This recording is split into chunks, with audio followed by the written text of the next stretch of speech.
darawalkii madaxweynihii hore ee Soomaaliya Korneel Xaashi Furre ayaa waxa ka hadlay xaaladda ay ku sugan yihiin qoyskiisa iyo carruurtiisa maadaama hore looga saaray gurigii ay deganaayeen wuxuu dhar u ah macawstaas waxa la wuxuu lahaay oo kalanto waa la qaatay ma garatay dibna looma arkin gabdhaha waa u jeedaan qof mid walba mid xunta fiir intaas ay qabtaa ka dhab ma garatay xalan soo hel ayada iyo hooyadeed xalay baan soo helay inta kale adigu xalay baan isu keenay qolkaanan isu keenay Korneel Xaashi Furre ayaa waxa uu ka jawaabay hadallo ka soo yeedhay mas'uuliyiin ay ka mid yihiin wasiir dawladda madaxtooyada Mahad Maxamed Salaad iyo gudoomiyaha guddiga dhulalka Saalax Sheekh Ibraahim Diblaawe waa arkaysan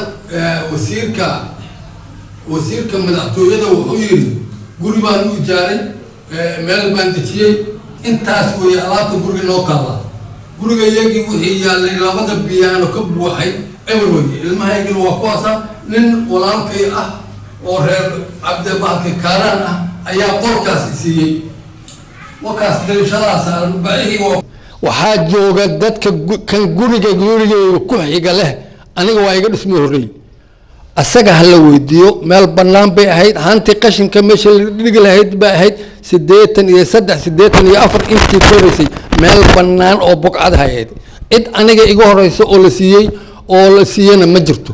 asaguna waa fallan lacag shubo anu yiri lacag si laalusha $10,000 si guriga ku xukumay markaasaan tamaa inaan la diro waa iska daayay $10,000 isii yiri guriga aan ku xukumay warmaanaad guriga lacag ku siinaya waa fallan lacag shubo way geesta kalena wuxuu baaq u diray laba haween ah oo muran xooggan kala dhaxeeyo lahaanshaha gurigaasi ugu dambeyntiina wuxuu baaq u diray مسؤولية الدولة الفدرالية الصومالية وحجرتك أقوياء الصوماليات. قبلها أنا لا يقول صوتك، كيف ما حد إلا يقول صوتك. نيكي كتكتين هكين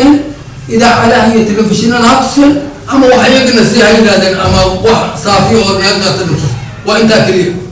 واحد بيوجر أمتنا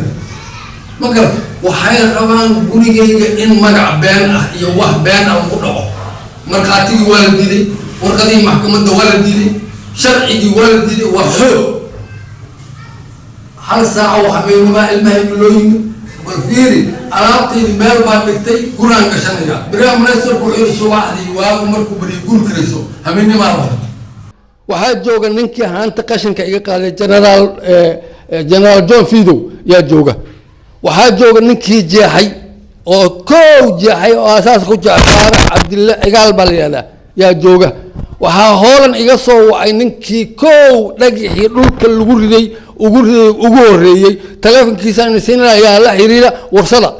waxaa jooga Ali Maxamed Geed waxaa jooga Ali yani lama tirin karo dadka markaatiyalka asaguna waa fallan lacag shub anu yiri lacag si Cabdisaaq Cabdulqaadir telefishinka caalamiga ee SBC Muqdisho.